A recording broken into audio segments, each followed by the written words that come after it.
Դիտեք առաջին ալիք Ամերիկայի հեռուստակոնտենտը։ Բաժանորդագրվեք առաջին ալիք Ամերիկայի YouTube-յան ալիքին First Channel America։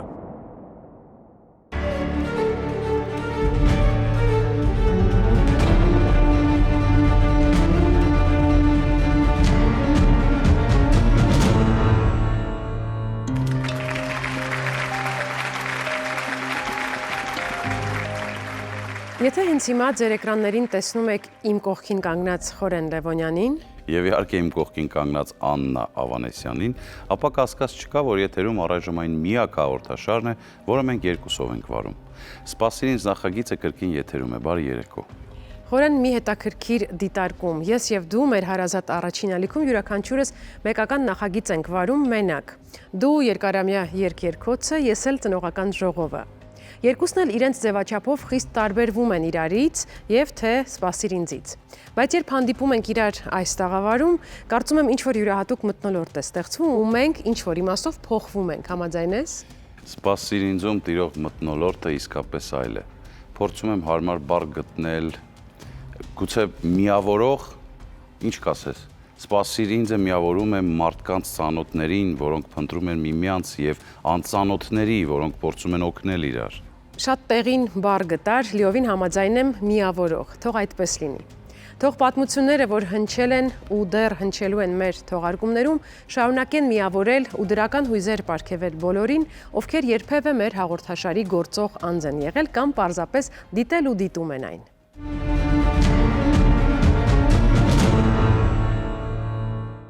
Լուսանկարները հիշողություններ արթնացնելու հատկություն ունեն։ Պատմում են դրանցում պատկերված մարդկանց կյանքի գուցե ամենաերջանիկ կամ ամենանշանակալի դրվագների մասին, հուզում են ու ժպիտ առաջացնում։ Մեր խմբագրությունը յուրաքանչյուր շաբաթ նոր լուսանկարներ է ստանում ու մենք շտապում ենք ցուցադրել ձեզ դրանք, ակնկալելով, որ կարձագանքեք, եթե ճանաչեք որևէ մեկին։ 1972 թվականի դեկտեմբերի 1-ին ծնված Արմեն Մարգարյանին է որոնում դուստրը՝ Միլենան։ Միլենայի ծնողները ամուսնալուծվել են, երբ նա 15 տարեկան էր։ Վերջին անգամ Արմենը զանգահարել է Երևանում բնակվող իր մորը 2014 թվականի հոկտեմբերի 9-ին։ Նրա հետագա ճակատագրի մասին ոչինչ հայտնի չէ։ Արթուրին եւ նրա ընտանիքին է որոնում նրանց ազգականը Ամերիկայի Միացյալ Նահանգներից՝ Լինա Փանոսյանը։ 70-ական թվականներին Լինայի հարազատներն ապրում էին Երևանում։ Հայտնի է, որ Արթուրը Անահիտ անունով քույր ունի։ Նրանց հոր անունը Ռոբերտ է, իսկ հորաքրոջ անունը Էմմա։ Մարինա Մալոյանը երազում է գտնել զարմուհուն Աննա Հակոբյանին։ Աննայի հայրը Կարլենը Մարինայի քեռին է։ Կարլենը մահացել է 1978 թվականին, 39 տարեկան հասակում։ Մի քանի տարի անց նրա կինը Հասմիկը վաճառել է Երևանում գտնվող իրենց բնակարանը եւ դուստրերի հետ մեկնել անհայտ ուղությամբ։ Ազգականների հետ կապը այդ օրից ընդհատվել է։ Ասիա Միսակի Սահակյանին է խնդրում արձագանքել նրա քույրը Ժենյան։ Վերջինիս հայրը Միսակը Իրանի քաղաքացի էր, բայց ապրում ու աշխատում էր Դոնի Ռոստով քաղաքում։ Այնտեղ ծանոթացել է երիտասարդ աղջկա հետ, որի հետ շուտով ամուսնացել է։ 1926 թվականին մեկնել է Իրան ազգականներին այցելելու, սակայն երկրից դուրս գալ այլևս չի կարողացել։ Նույն օրերին պարզվել է, որ նրա կինը հղի է։ 1926 թվականին ծնվել է Ասիան։ Հայրենիքում Միսակն ամուսնացել է երկրորդ անգամ, ունեցել է որդի եւ 3 դուստր։ Ավագ դստեր ճակատագրի մասին նրանք ոչինչ չգիտեն։ Լիլիթ Վարդանյանը ցանկանում է տեղեկություն ստանալ իր պապիկի եղբոր Աղվանի մասին։ Աղվանը ծնվել է 1921 թվականին։ Երկրորդ համաշխարհային պատերազմի ժամանակ եղել է առաջնագծում։ 1943 թվականին նրա ընտանիքը նամակ է ստացել, որում ասվում էր, որ Աղվանն անհետ կորած է ճանաչվել։ Աղվանի մայրը մինչև կյանքի վերջ սպասել է որդու վերադարձին։ Հայրենական մեծ պատերազմի տարիներին անհետ կորած Սերգեյ Ենգիբարյանի մասին որևէ տեղեկություն է փնտրում նրա զարմուհին՝ Գայանեն։ Վերջինիս մայրն ամբողջ կյանքում երազել է գտնել եղբորը, սակայն մահացել է, այդպես էլ ոչինչ չիմանալով նրա մասին։ Վերջին նամակը Սերգեյից ընտանիքը ստացել է Վրաստանից 1941 թվականին։ Ինչպես է դասավորվել նրա ճակատագիրը դրանից հետո, հայտնի չէ։ Արմեն Նիկողոսյանին է որոնում իր դուստր Կարինեն։ 2014 թվականին Արմենը Հայաստանից մեկնել է Ռուսաստան։ Վերջին անգամ տուն է զանգահարել 4 տարի առաջ Լիպեցկ քաղաքից եւ ասել, որ աշխատում է որպես պահակ ավտոկայանատեղիում։ Դրանից հետո Արմենի հետ կապն ընդհատվել է եւ ընտանիքը մինչ օրս որևէ լուր չունի նրա մասին։ Կարինեն այժմ բնակվում է ԱՄՆ-ում։ Գուրգեն Բաղումյանին է որոնում նրա ազգականը, Ամերիկայի Միացյալ Նահանգներից, Բագրատ Խաչիկյանը։ Գուրգենը ծնվել է 1959 թվականին։ 1990 թվականին մեկնել է Լենինական քաղաքից եւ այլևս կապի դուրս չի եկել։ Ընտանիքն արդեն 30 տարուց ավելի ոչինչ չգիտի նրա մասին։ Գեգամ Հակոբյանը ծնվել է Հայաստանում 1951 թվականին։ 29 տարի առաջ նրան զանգահարել են եւ հայտնել, որ նրա եղբայրը Մոսկվայում լուրջ խնդիրներ ունի։ Գեգամը վաճառել է մեքենան եւ մեկնել Մոսկվա եղբորն օգնելու։ Այդ ժամանակից ի վեր նրա մասին որևէ լուր չի եղել։ Գեգամին է որոնում նրա դուստրը՝ Սեդան։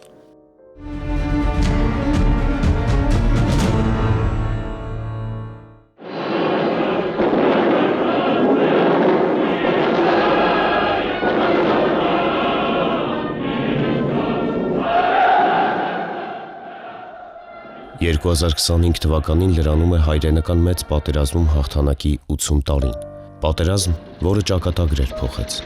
Դա սպասումով, ցավով ու հարցականներով լի ժամանակաշրջան էր։ Ըստ պաշտոնական տվյալների, հայրենական մեծ պատերազմին 600,000 հայ է մասնակցել, 300,000-ը խորհրդային Հայաստանից, 200,000-ը ԽՍՀՄ մյուս հանրապետություններից, 100,000-ը Սփյուռքից։ 200,000-ը զոհվել են կամ անհետ կորած ճանաչվել։ Հայ ժողովուրդը պատերազմում ունեցավ 5 մարշալ՝ Հովհաննես Բաղրամյան, Հովհաննես Իսակով, Սերգեյ Խուդյակով, Համազաս Բաբաջանյան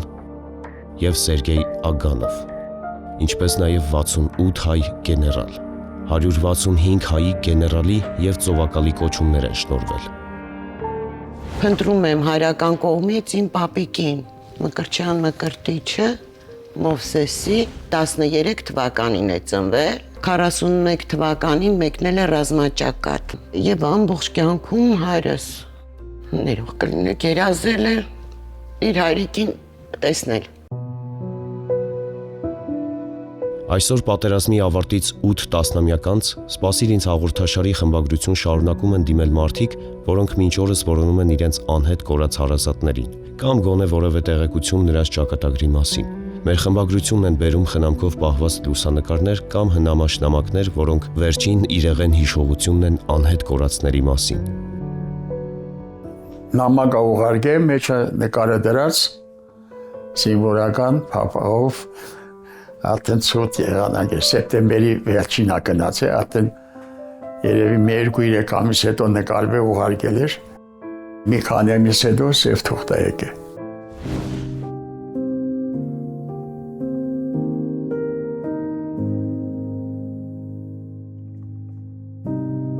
Հայրենական մեծ պատերազմի ավարտից հետո ոմանք չկարողանալով հայրենիք վերադառնալ, հայտնվել են Եվրոպայում կամ Ամերիկայի Միացյալ Նահանգներում, այնտեղ ընտանիք են կազմել եւ նոր կյանք սկսել։ Այդ լուրերը հարազատներին որպես կանոն հասել են նրանց մարտական ընկերների կամ նամակների միջոցով։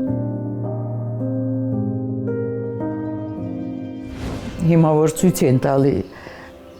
հաղթանակի օրվան, որ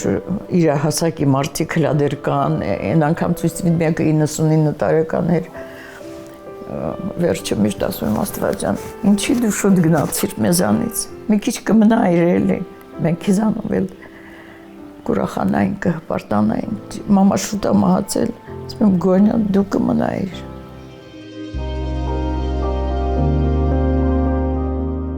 Մարդիկ «Սպասիր ինձ» հաղորդաշարին դիմում են հույսով, որ մենք կօգնենք գտնել որոնվողի արտերկրում բնակվող ժառանգներին։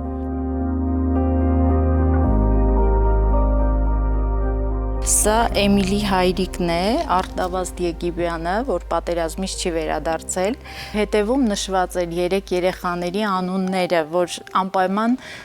ցույց կտաս իմ երեխաներին, որ ինձ չմոռանան՝ Էմիլի, Ֆելիքս եւ Ամալիա Քիվի ծնված էլ ինքը կենթանի չի լինի։ Բայց իրեն երեխաներ կինի։ Ես ցանկամ ամենից կարևորը Ուզում եմ իմանամ տեսնեմ հորս վերջին հանգրվանը որտեղ է։ Եվ ինքը այդ երախաները որինեն, դրանք իմ կյանքի կեսնեն, իմ օրգանիզմիս կեսնեն։ Կցանկանամ իրենց հետ հանդիպել։ Վերջին հույսս սպասիր ինձ հաղորդումն էլ։ Վստահ եմ, որ կճարեք։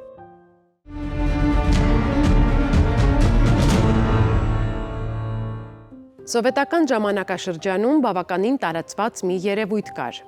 Խորհրդային տարբեր հանրապետությունների աշակերտներ նամակագրական կապ էին հաստատում։ Դա ամրացնում էր կապը սովետի տարբեր ազգերի միջև։ Երեխաները ճանաչում էին իրար, պատմում էին միմյանց իրենց մշակույթների ու ավանդույթների մասին եւ նոր ընկերներ էին ձեռք բերում։ Դա ոչ թե պարզապես շփում էր, այլ հնարավորություն զգալու, որ դու կարևոր մի մասն ես մեծ երկրի,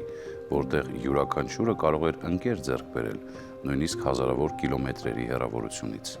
Եվ շատերը մինչ օրս ջերմությամբ են հիշում այդ նամակագրությունն ու ընկերների։ Մեր այսօրվա հայտատուն Մադինա Ախմեջանովան է Ուզբեկստանից։ 1977 թվականին, երբ դեռ սովորում էր դպրոցում, նամակ է ստացել Հայաստանից, Տաթևիկ Անտոնյանից։ Ահա նրա լուսանկարը։ Իդեպ երկու աղջիկների դպրոցներն էլ նույն համարն ունեին, բայց թույլ տանք, որ մյուս մանրամասները պատմի հենց ինքը, Մադինան։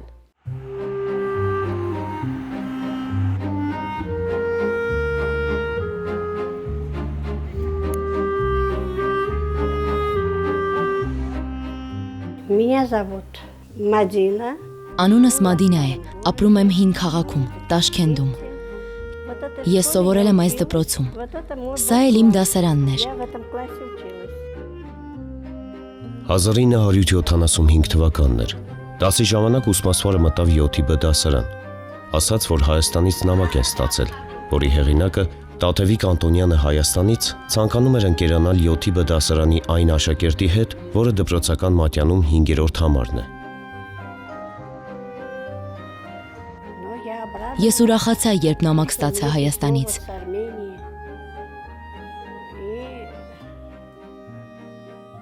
Սիրով պատասխանեցի, սկսեցինք իրար նամակներ գրել։ Այն ժամանակ 14 տարեկան էի։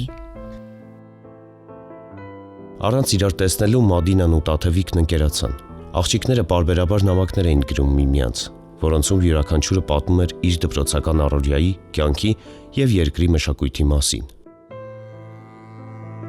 Школьное время в Советском Союзе.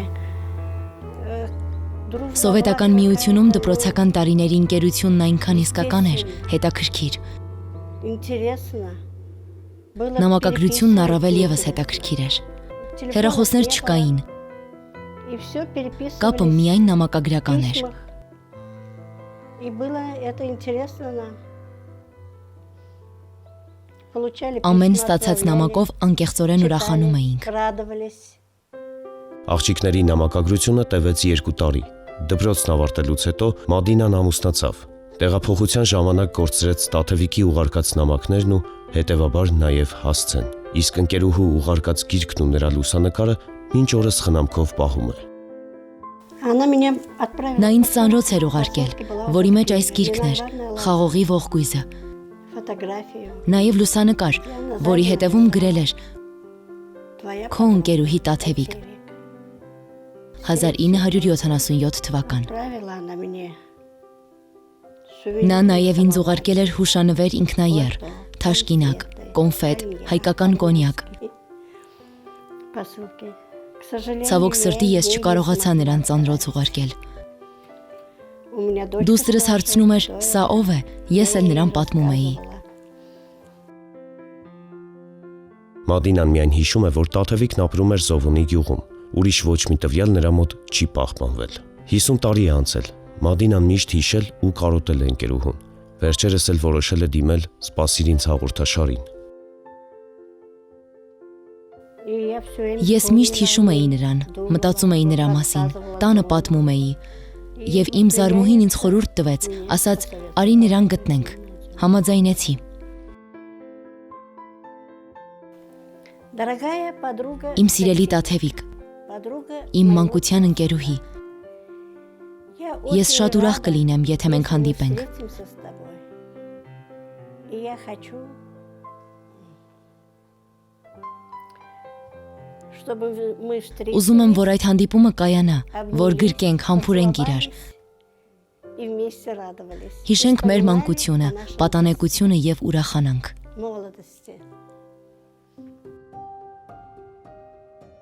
Այս պատմությունն ամբողջովին փոխանցում է այն տարիների շունչը եւ արժեքները, երբ պետությունների միջև սահմանները ոչ թե բաժանում էին, այլ միավորում։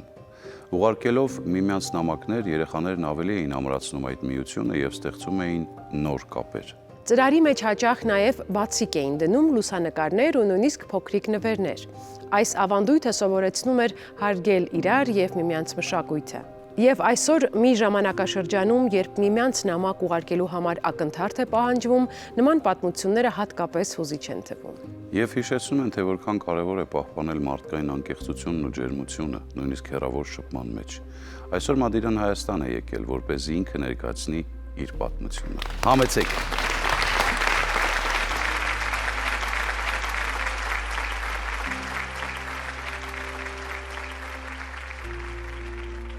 Բարի երեկո Մադինա, հուսով ենք ճանապարհորդությունը լավ է անցել, ինչ տպավորություններ եք ստացել Երևանից։ Спасибо. Շնորհակալ եմ։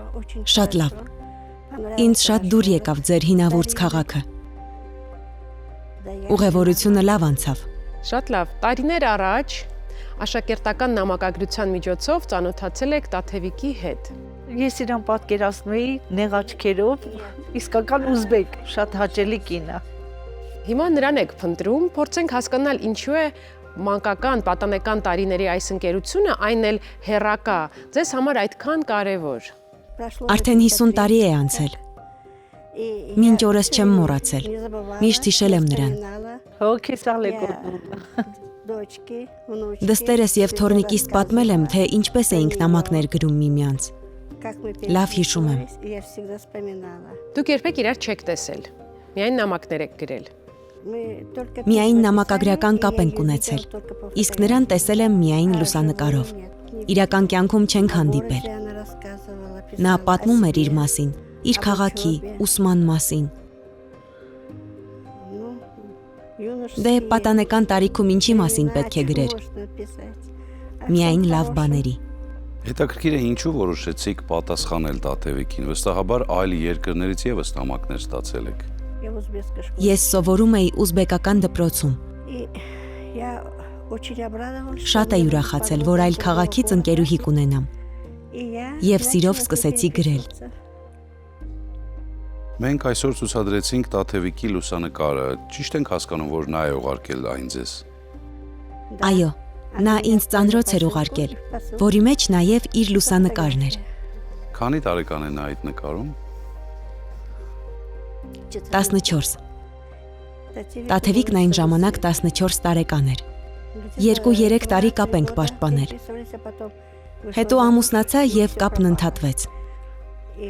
Նաև նամակներն են կորել։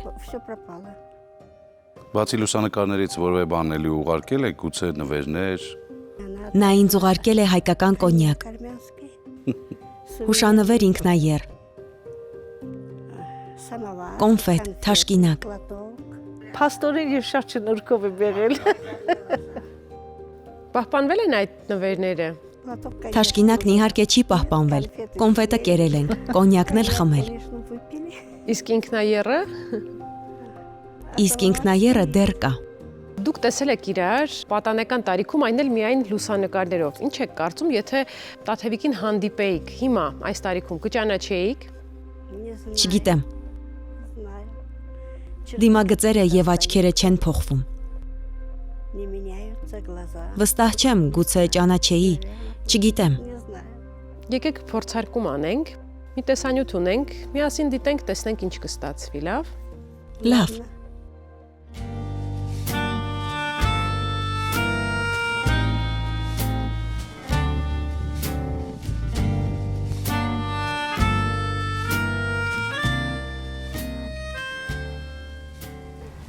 Ես Անտոնյան Տաթևիկն եմ,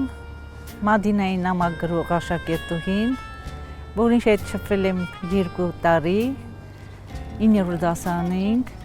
նամակներ էին գրում բոլոր դասարանով տարբեր պետություններ, տարբեր քաղաքներ։ Ես գրել եմ Ուզբեկստան, մեր դպրոցի համար հիմա չեմ հիշում, սովորել եմ Զովունի դպրոցում, ուղարկել եմ 9-րդ բդասարանի 5-րդ համարին։ Նամակը գնացել է ու պատահական թե ընկել է Մադինային։ Այս դասարանի 9-րդ դասարանի 5-րդ համարում ու անունս Մադինա է, ազգանունը չեմ հիշում։ Շատ ուրախացա։ Բոլորս էլ ուրախանում ենք, ով նամակների պատասխանը ստանում է, ոնց որ կապ հաստատել պետություն աշակերտների հետ ուրախանում ենք, շատ ենք ուրախանում։ Նկար չի ուղարկել, չեմ տեսել, բայց պատկերացնում էի ուզբեկ աղջիկ բանտիկներով, ոնց մենք նույնն էլ ինքը։ Նամակը որ գրում էինք, ոնց որ որ ասում եմ հոգի դնես մեջ ուղարկես, թե ինչ պատասխան կստանաս, անհամբեր սպասում ենք պատասխանին։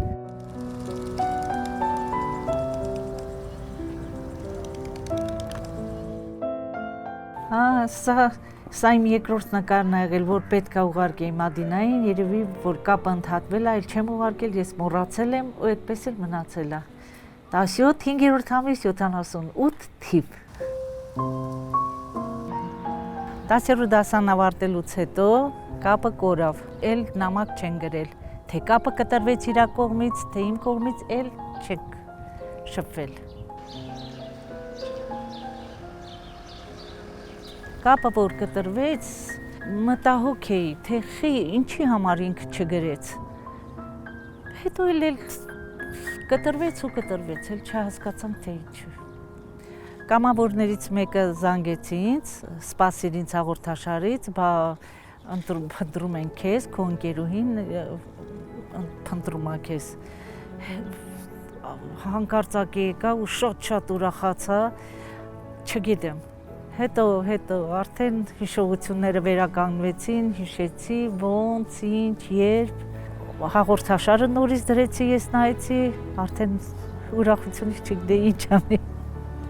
Չեմ պատկերացրել, որ կարող է 50 տարի հետո ինչ-որ իմ մանկության ընկերուհին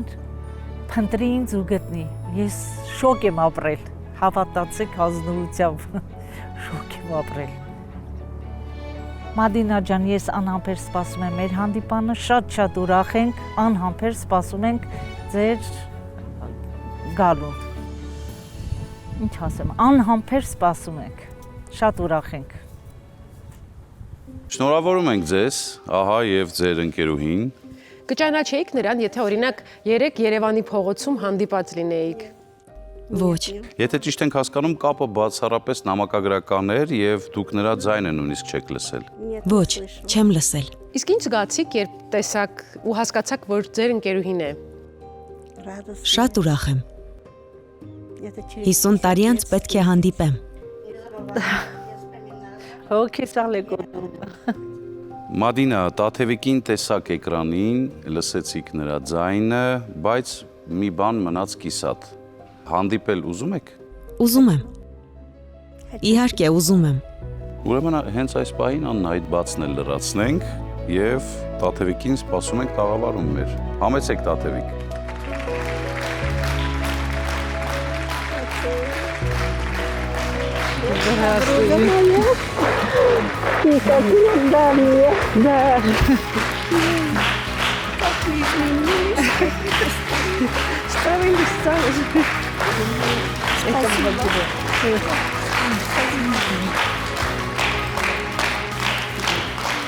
Բարև ձեզ։ Ուրախ ենք շատ, որ այսօր մեր տաղավարում եք։ Երբ հեռավոր 70-ականներին նամակներ էիք գրում ձեր ընկերուհուն, մտածում էիք, որ մի օր իրական կյանքում կհանդիպեք։ Երբեք մտքովս չէր անցնի։ Չնայած այն ժամանակ, որ գրում էինք, հանդիպում էին, գնում էին տեսնելու իրար, բայց չստացվեց, չէինք էլ պատկերացնում ինչը դաս կլինի, չէինք պատկերացնում, գրում էինք, երեխային գրում էինք, բայց չէինք էլ պատկերացնում, թե վերջը ինչ կլինի։ Շնորհակալ եմ այս հաղորդաշարին, որ օգնեցիք գտնել ընկերուհուս։ Տաթևիկ, երբ զանգ ստացաք, ու ձեզ հայտնի դարձավ, որ Մադինան ձեզ փնտրում է, ինչ տեղի ունեցավ ձեզ հետ, զարմանք, ուրախություն։ Սկզբից շատ վախեցա, ճիշտ ասած, որ ասին ձեզ ման են գալիս, ասի ով պետք է լինի, հետո որ ասին բան Ուզբեկստանից բան է, արդեն պատկերացրեցի, որ իմ ընկերուհին է։ Երբեք իրար չէիք տեսել։ Չէ։ Գրվում էիք 14-15 տարեկանում եւ ունեք միմյանց լուսանկարները։ Իր նկարը ես չեմ ստացել, չի ուղարկել, բայց ես ուղարկել եմ։ Հետո կապը կտրվեց, ավարտեց դպրոցը բրծանք, ել չէինք պատկերացնում, թե ինչ կլինի։ Մի հատ նկարել էի գրել, որ ուղարկեմ, այն օրն եմ նայել, տեսել, որ հետևը գրել եմ 78 թվին, որ պետք է ուղարկեի Մադինային, ել որ պատասխանը ես չստացա, ել չգրեցի։ Իսկ կապն ինչու էր ընդհատվել, Մադինա, բնակության վայր եք փոխվել է հասցեն, արդյոք այդ էր պատճառը, որ կապն ընդհատվեց։ Ես արդեն չեմ հիշում։ Գուցե որևէ բան էր պատահել, բայց հստակ չեմ հիշում։ Մենք նաև գիտենք, որ 3 Տաթևիկ տարեդարձն էր Աննա։ Այո։ Շնորհավորում ենք ձեզ եւ այս հրաշալի Ու նվերը։ նաև գիտենք, որ Տաթևիկը չի կազմակերպել ոչ մի տոնակատարություն, որովհետև գիտեր, որ այսօր կայանալու է հանդիպումը, որպեսզի Տիկին Մադինան ներկա գտնվի այդ արարողությանը հենց այսօր։ Դուք այսօր հրավիրված եք տարեդարձի։ Գնալու ենք ռեստորան։ Շնորհակալություն։ Տիկին Տաթևիկ, այսօր եւս մեկ հյուրի համար պետք է տեղ նախատեսեք ռեստորանում։ Ձեր ընկերուհին եկել է Հայաստան իր դստեր Զարինայի հետ։ Զարինա, բարի երեկո, միացեք մեզ։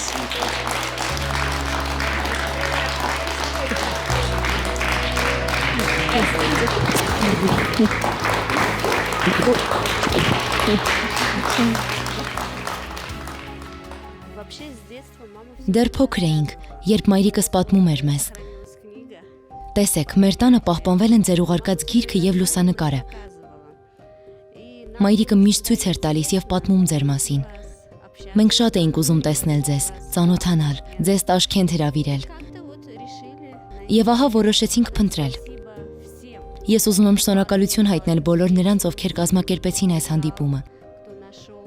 ովքեր աջակցեցին եւ գտան։ Բոլորին անչափ շնորհակալ եմ։ Հատկապես շնորհակալ եմ նրանց, ովքեր ստեղծել են այս նախագիծը։ Շնորհակալություն։ Դե ինչ, մենք ձեզ հանգիստ խղճով հանձնում ենք Տաթևիկին։ Շնորհակալություն, որ այսօր այստեղ էիք։ Վստահաբար իրար հետ խոսելու պատմելու շատ բան կունենաք եւ կապը երբեք չեք կորցնի։ Շնորհակալություն եւ շնորհավորում ենք ձեզ։ Շնորհակալություն, ողջապ շնորհակալ եմ։ Ողջ ընկերներիցի։ Շատ շնորհակալություն։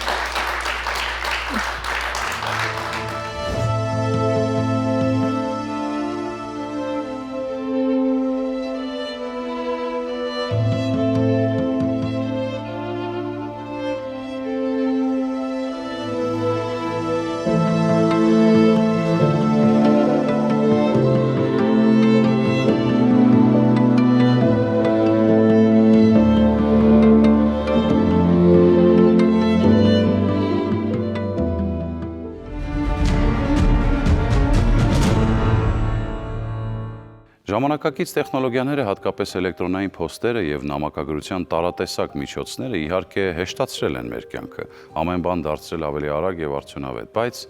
նաեւ խլել են մեզնից այն խորությունը եւ հուզականությունը, որ ներդնում էինք ձեռագիր նամակների մեջ։ Գուցե արժե երբեմն վերադառնալ նման նամակներին, հիշեցնելու ինքներս մեզ եւ մեր հարազատներին, որ ամեն նամակի հետևում հենց մարդն է, իր զգացմունքներով եւ միայն իրեն հատուկ ներաշխարհով։ Եվ չմոռանանք, որ իսկական ընկերությունը հիմնված է ոչ թե հարմարավետության ու արագության, այլ լսելու եւ միմյանց հասկանալու ունակության վրա։ Թող այս պատմությունը ստիպի մեզ դառնալ ավելի մտերիմ միմյանց հետ, նույնիսկ ժամանակակից աշխարհում, որտեղ ամեն բան արագորեն փոխվում է։ Այսօրվա համար նախատեսել էինք այսքանը։ Եթերում «Սպասիր ինձ» հաղորդաշարի հերթական թողարկումներ։ Կհանդիպենք։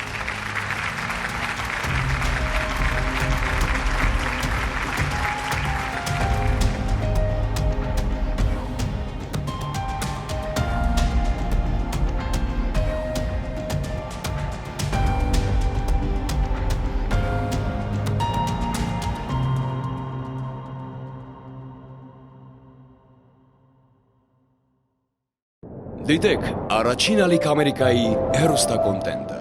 Բաժանորդագրվեք առաջին ալիք Ամերիկայի YouTube-յան ալիքին First Channel America։